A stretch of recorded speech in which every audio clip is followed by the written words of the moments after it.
নবী করিম সাল্লাল্লাহু আলাইহি ওয়াসাল্লাম মেরাজের রাত্রিতে রওনা করেছেন জিবরাইলের সাথে। প্রথম আকাশ রসুল পার হইলেন, দ্বিতীয় আসমান পার হইলেন, তৃতীয় আকাশ রসুল পার হইলেন।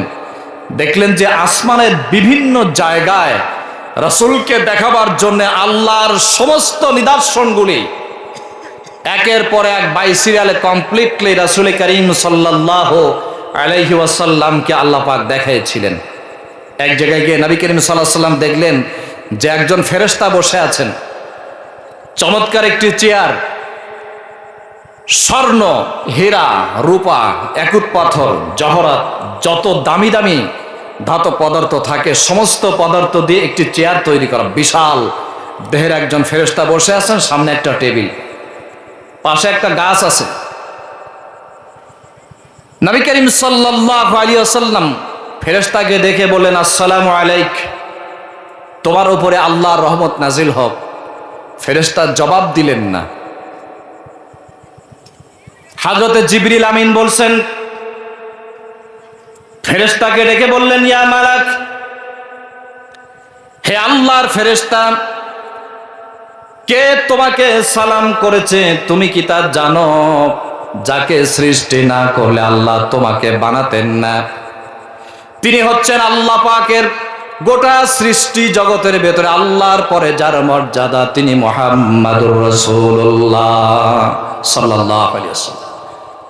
বলার সঙ্গে সঙ্গে আজরাইল ফেরেশতা চেয়ার থেকে উঠে দাঁড়ালেন, বললেন, ওয়া আলাইকাস সালাম ইয়া রাসূলুল্লাহ, হে আল্লাহর নবী, আপনার উপরে আল্লাহর আকাশ এবং জমিনের সমস্ত রহমত আর বরকতের দরজা খুলে যাক, আমি এই দোয়া আপনার জন্য করি। তবে আমি আপনার সালাম শুনেছি, কিন্তু জবাব দিতে কয়েক সেকেন্ড দেরি হয়েছে। তার কারণ হলো আপনি দেখতেছেন আল্লাহ পাক আমাকে এমন একটি দায়িত্ব দান করেছেন, তা হলো এই যে আমার পাশে যে লম্বা গাছটি আপনি দেখতে পান, গাছের প্রত্যেকটা পাতায় এক একজন মানুষের নাম লিখে রাখা হয়েছে। কিয়ামত অনুষ্ঠিত হওয়া পর্যন্ত পৃথিবীতে আল্লাহ যত মানুষকে প্রেরণ করবেন প্রত্যেকটা মানুষের নাম ঠিকানা গাছের পাতায় লেখা রয়েছে। এই গাছের পাতা যখন হলুদ হয়, লাল হয়, গাছ থেকে পড়ে যাচ্ছে, আমাকে দায়িত্ব দেওয়া হয়েছে গাছের পাতাগুলি তুলে তার পূর্ণ অ্যাড্রেস বাই সিরিয়ালে আমার খাতায়, আমার ডায়েরিতে আমি লিখে রাখি। যখন তার ঠিকানা আমার ডায়েরিতে লেখা হয়, লেখার সঙ্গে সঙ্গে পাতা শুকায় যায়। আপনি দেখেন শুকায় যাইতেছে। এই পাতার ভেতরে তার দুনিয়ার ভেতরে থাকার হায়াতের সময় লিখে দেওয়া হয়েছে। যাকে যেখানে মৃত্যুর স্থান নির্ধারণ করে দেওয়া হয়েছে, আমি সেইখান থেকে তার রূহ যেন নির্দিষ্ট সময় বের করে আনতে পারি, এই দায়িত্ব আল্লাহ রাব্বুল আলামিন আমাকে দান করেছেন বলে আপনার সালামের জবাব দিতে পারি নাই। আল্লাহর নবী সুযোগ পাইলেন, রাসূল চিন্তা করলেন এর থেকে সুন্দর সুযোগ, উত্তম সুযোগ আমার জীবনে আর কোনোদিন মিলবে না বলে মনে হয়।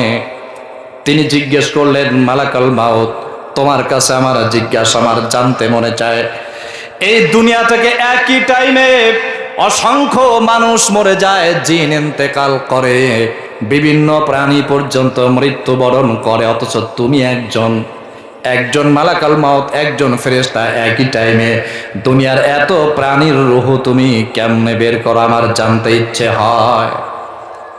হযরতে জিবরাইল আমিন বলছেন, আল্লাহর নবী প্রশ্ন করার সঙ্গে সঙ্গে মালাকুল মাউত দৃষ্টান্ত দিয়ে বোঝাইছিলেন, বলেছিলেন, ইয়া রাসূলুল্লাহ, আপনার প্রশ্নের জবাব ছোট্ট একটি দৃষ্টান্তের মাধ্যমে আপনার সামনে আমি উপস্থাপন করছি। মেরাজ থেকে ফিরে যাওয়ার পর আপনার উম্মতের সামনে একই দৃষ্টান্ত উপস্থাপন করবেন, তাহলে তাদের বুঝতে সহজ হবে।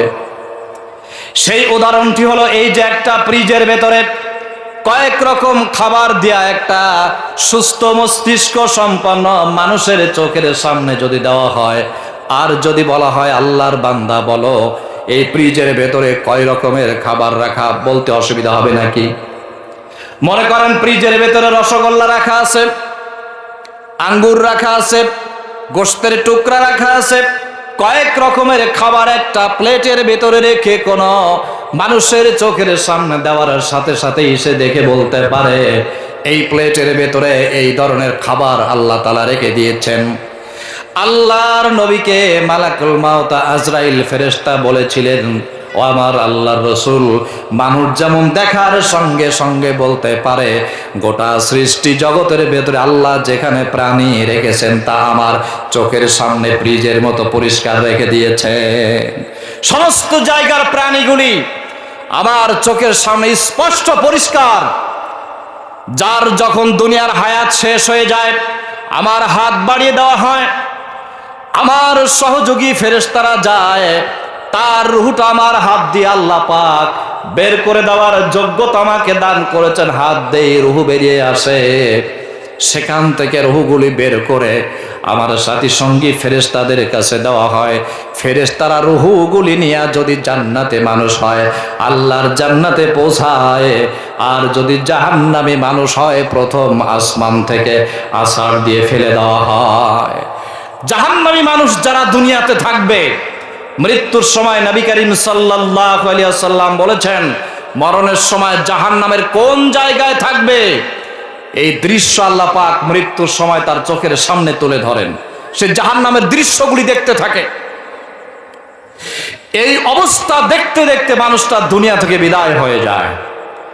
আর পৃথিবীতে যারা আল্লাহর গোলামি করে ইবাদত বন্দেগী করে সংক্ষিপ্ত সময়ের এই পৃথিবী চিন্তা করে আমি এখন আসি, আবার এই দুনিয়া থেকে যে কোনো মুহূর্তে আমাকে চলে যেতে হবে, এই টেন্ডেন্সি ড্র করে এই চিন্তা চেতনায় যে মানুষেরা তার জীবন পরিচালনা করে নবী করিম সাল্লাল্লাহু আলাইহি ওয়াসাল্লাম বলেছেন তার মৃত্যুর সময় জান্নাতের কোন জায়গায় থাকবে সেই জায়গার দৃশ্যগুলি আল্লাহ পাক তাদের চোখের সামনে তুলে ধরেন। বলেন সুবহানাল্লাহ।